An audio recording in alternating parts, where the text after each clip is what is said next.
Y es ahí donde surge entonces una alternativa, tal vez de donde menos se esperaba, de Venezuela, y de un movimiento encabezado por un oficial militar, este movimiento bolivariano de Hugo Chávez. Y claro, era entendible que al principio mucha gente no lo entendía, mucha gente progresista no lo entendía, no lo aceptaba, desconfiaban de Chávez por sus orígenes militares, desconfiaban de lo que veían o como un golpismo o alternativamente después de las elecciones, después de la elección presidencial del 98, pues lo veían como un reformismo burgués o algo así. Además, Chávez no hablaba de socialismo en ese momento, hablaba de democracia participativa y protagónica, etc. Pero entonces, como se veía que, por un lado, Chávez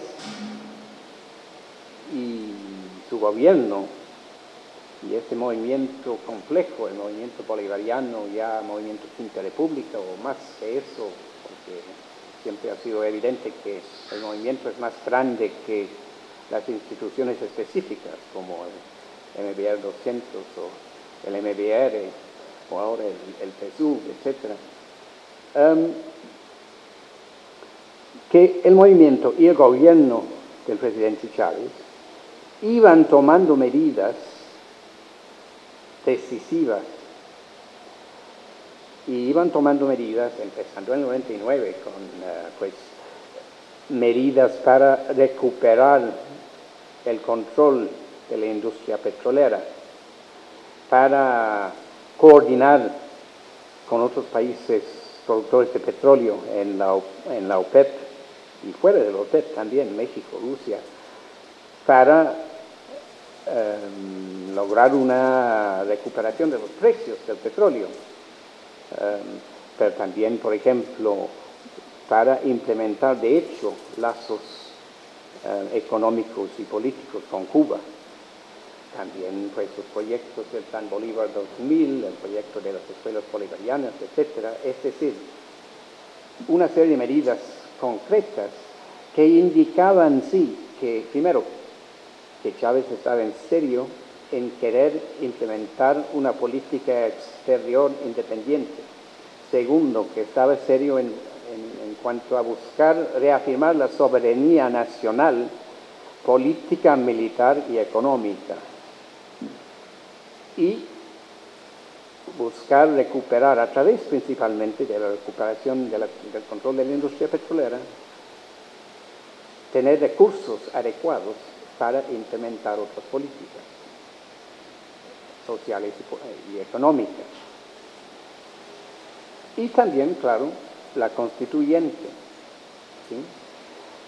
Y entonces se empezó a ver que sí, que aquí había un proyecto que se estaba implementando en la práctica. Y claro, eso también lo vio el pueblo, y por eso sí, apoyó y seguía apoyando a Chávez. Y fue por eso también, sobre todo cuando después de la constituyente, las nuevas mega elecciones del año 2000, etc., pero cuando llegó el punto de las 49 leyes habilitantes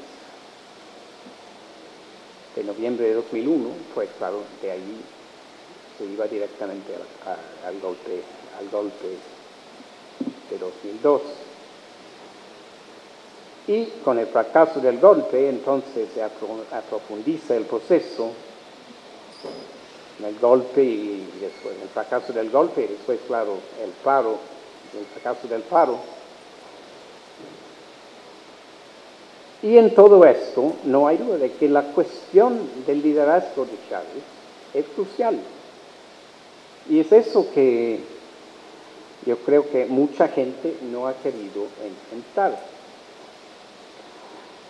porque pues, era mi experiencia con muchos amigos de la izquierda en Inglaterra, en el Reino Unido y en Canadá, en los países que yo mejor conozco. Pues al principio tenían mucha desconfianza en relación a Chávez, y era eso, de que o es un burgués reformista, o es un populista, un golpista, no sé qué. Pero entonces, después de la derrota del golpe, sobre todo, es que grandes sectores de la izquierda en Inglaterra y en otros países, en Europa y Norteamérica, empieza a aceptar el proceso venezolano y a defenderlo. Porque ahí ven en la práctica, pues sí, ven que este es un proceso que tiene apoyo popular masivo. Ven también que es un proceso que suscita la oposición violenta de los sectores reaccionarios y de Estados Unidos. Y entonces, como que por reacción, pues tiene que ser un proceso progresista que hay que apoyar. Pero también, claro, pues 2 años más tarde, Chávez empieza a hablar abiertamente de socialismo, ¿sí? El socialismo del siglo XXI. Y ahí, pues más, claro, muchas de las fuerzas de izquierda en Europa y en otras partes empiezan a decir, bueno, pues sí, por primera vez en 15 o 20 años tenemos a alguien que desde una posición de poder, de gobierno, de poder de Estado, empieza a hablar de socialismo.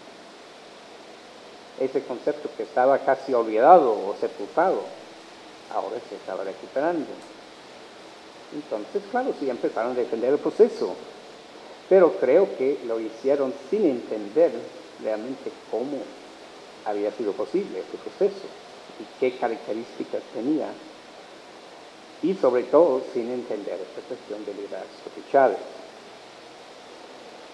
Y como yo ya había estado estudiando la Revolución Cubana, y sin escribir mucho en eso, sí, eso fue una deficiencia mía, que empezaba a desarrollar ideas, a pensar en cuestiones de una interpretación diferente de la Revolución Cubana, pero escribí muy poco. Pero entonces pensé, pues, aquí yo creo que hay una conexión, y la conexión no es simplemente eso de que Chávez empezó desde el principio diciendo que él, aunque él no era comunista, y que Venezuela iba a tener su propio proceso revolucionario, que no era igual a Cuba, pero que Cuba representaba la dignidad de América Latina, y entonces que visitaba Cuba, que tenía una relación personal cada vez más fuerte con Fidel, etc. Bueno, era también eso, que Cuba, que creo que mucha gente en la izquierda, siempre ha defendido a Cuba, aunque no fueran comunistas, sobre todo no comunistas ortodoxos, y no defendían en general, por ejemplo, el modelo soviético, pero tenían la idea de que Cuba, aunque un aliado cercano de la Unión Soviética durante 30 años. Gobierno bolivariano.